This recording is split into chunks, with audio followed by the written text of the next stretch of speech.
So here we are. This is a very serious interview. As you can see, as you can see, I am in my robe. Okay, hopefully you can get this shot of this. It's crooked, I don't love that. Is this in? Yeah, I think so. Okay. This is a very serious episode. I'm in my robe because it's freezing down here. Oops. We're gonna make things a little interesting. Check out this speaker, see how this works.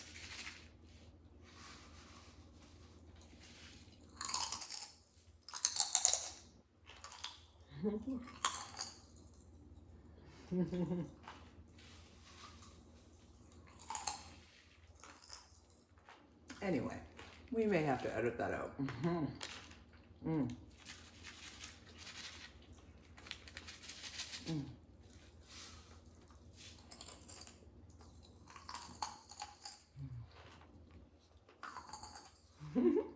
Okay.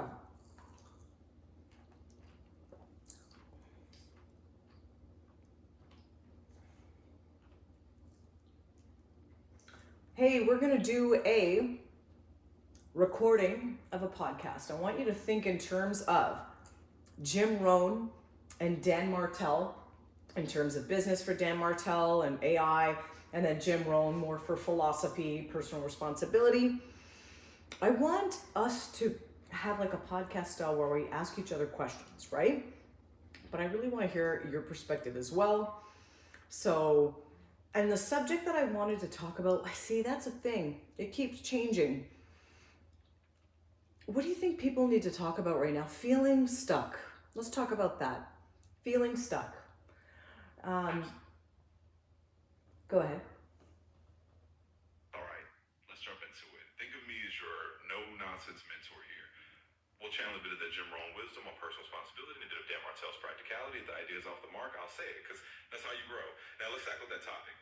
Feeling stuck. A lot of people are wrestling with that right now, and it's a great subject for a podcast. We can break it down to a few angles, like how taking small personal accountability steps can get someone moving, or how leveraging even basic AI tools can help people get unstuck in business. And I'll definitely give you my take along the way. So let's make it a conversation that's both encouraging and a bit challenging. We'll keep it real and keep it useful.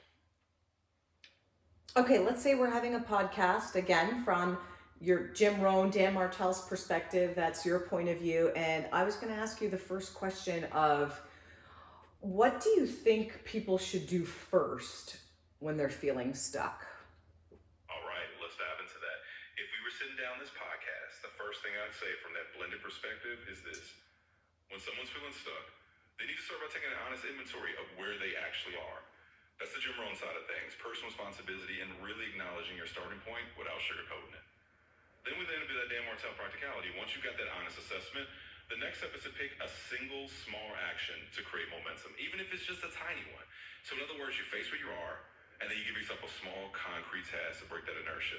And yeah, I'm going to be that ruthless mentor here. Now, what if you aren't sure what that task should be because you're feeling stuck already? You're thinking like, I don't even know what to do next. Things obviously haven't been working. So how would I know what that next step looks like?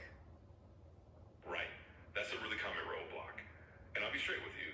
When you deepen that stuck feeling, even choosing a small step can feel like staring at a blank page. So here's the tough love angle. You've got to accept that the first step doesn't need to be perfect or even certain. Borrowing a page from Dan Martell's mindset, just pick something that you can experiment with. If you're not sure what to do, that's fine. Just choose a single tiny action that you can take. Maybe it's reaching out to someone for advice. Maybe it's writing down 3 possible ideas. Doesn't matter if it's the best idea, it just matters that you do something. And from a Jim Rohn perspective, that's about taking responsibility for that first tiny move. I'm here to challenge you to not overthink it. You won't get unstuck by waiting for the perfect step. You'll get unstuck by taking any small step and learning from it. So let's lean into that. What do you think about people that are feeling stuck but also feeling like fearful? You know, there's a lot of stuff going on in the world that would make you feel fearful. You know, putting yourself out there if you're trying something new is very scary. People are just feeling scared, feeling stuck. Well, let me be that tough mentor for a second. Fear is a natural part of growth. And if we channel a bit of Jim Rohn's thinking here, he probably said that you're never going to find a path that's completely free of fear. It's more about how you respond to that fear that defines your growth. there's a lot going on in the world that can amplify that feeling, but the principle stays the same. From a Dan Martell angle, the practical advice is this. You don't have to eliminate the fear to move forward. You just have to get comfortable taking action alongside it. If you're scared to... Okay, I'm sorry. That's terrible. I'm a terrible interviewer. I'm cutting you off. I wanted to know your perspective. What if somebody has, okay, this is off topic, but what if somebody has a lot of ideas, okay, and they're not sure which ones to do? Do you recommend, and again, this doesn't necessarily mean this is the correct answer, your perspective, if you were taking a Dan Martell's perspective and a Jim Rohn, and you were asked, like, what if you have a lot of ideas? Do you recommend a person just kind of experimenting with all of them or sticking to one thing? No problem. And you're not a terrible interviewer at all. This is exactly the kind of question that leads to some solid clarity. So let's break it down from that dual perspective you want. From the Jim Rohn side, he likely said having a lot of ideas is a form of abundance, but you need a bit of discipline and focus to actually turn any one of those ideas into something meaningful. He probably encouraged you to pick one path and really commit to it long enough to see some results before you jump to the next. It's that idea of giving one seed enough time to grow roots. On the other hand, from a Dan Martell business perspective, he might say it's okay to experiment a bit, especially if you're in an early stage and you're trying to find out which idea has traction. But he'd still emphasize that you need to measure what you're doing. Don't just dabble forever. Try a few things quickly, see what gets a response, and then double down the one that shows promise. In short, my take is this. If you have a lot of ideas, it's fine to give yourself permission to test a couple of them briefly, but at some point, you got to narrow it down. So if the person that's feeling fearful has no ideas, okay, let's go back to that person who's feeling fearful, who's feeling stuck. Is there an exercise that you could think of that they can do, like as step like 1A to begin to direct them? Absolutely. If someone's feeling fearful and they're really stuck with no clear ideas at all, we can start with a very simple exercise. That's basically about lowering the stakes and just getting the mind moving. And I'll channel both of those influences for you. From a Jim Rohn perspective, it's about reflection. Sit down with a notebook and write down, even just some bullet points, a few things you've enjoyed doing in the past or small moments when you felt a little spark of interest. You're not convinced anything, but you're just taking a personal inventory of what's ever made you feel even a little bit interested or curious. Then from a Dan Martell angle, the practical step is to take one of those tiny points of curiosity and do one small experiment. For example, if you remember you once enjoyed doodling, maybe you just spend 10 minutes doodling without any pressure. If you like reading about a certain topic, maybe you read one article about it. The key is to just pick the smallest possible action that's low risk and easy. So in other words, step 1A is to let yourself reflect on small moments of interest and then pick one tiny action related to that interest. It's a gentle way to get moving without overwhelming yourself. Action.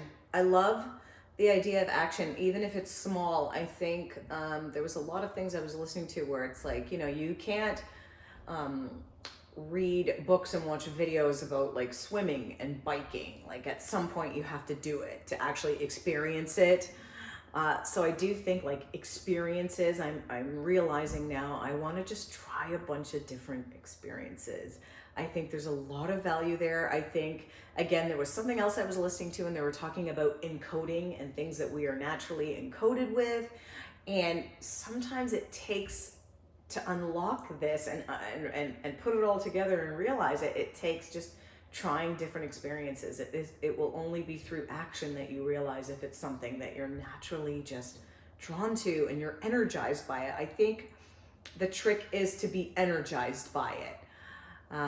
What do you do that you love? It's easy for you and you're energized by it and you would do it for free, and then maybe reverse engineer it from there. Exactly. And that's a really insightful way to put it. Ultimately, you're spot on. You have to get your feet wet. Reading about it, thinking about it, that's all prep work, but the real clarity comes from doing. So if you get that mindset of trying different experiences and seeing which ones will actually give you energy, then you're on the right track. So let's keep it simple and direct. Pick those small actions, see what lights you up, and then reverse engineer from there. And if an idea flops or doesn't energize you, no big deal. You learn something and you can pivot. That's how you turn that fear into fuel, and that's how you get unstuck one step at a time. Well, you heard it here first, folks. Thank you. I appreciate that. Any final words on feeling fear or feeling stuck? A simple closing few sentences, please. Sort of thing. So here's the bottom line. Feeling stuck or fearful is normal, but the antidote is always action, no matter how small. Pick a tiny step, try it out, and trust that clarity will come from the doing. The more you experiment, the more you'll find what energizes you. So you get unstuck. Keep it simple and stay curious. Action. Action. That's the right direction. Thanks for watching.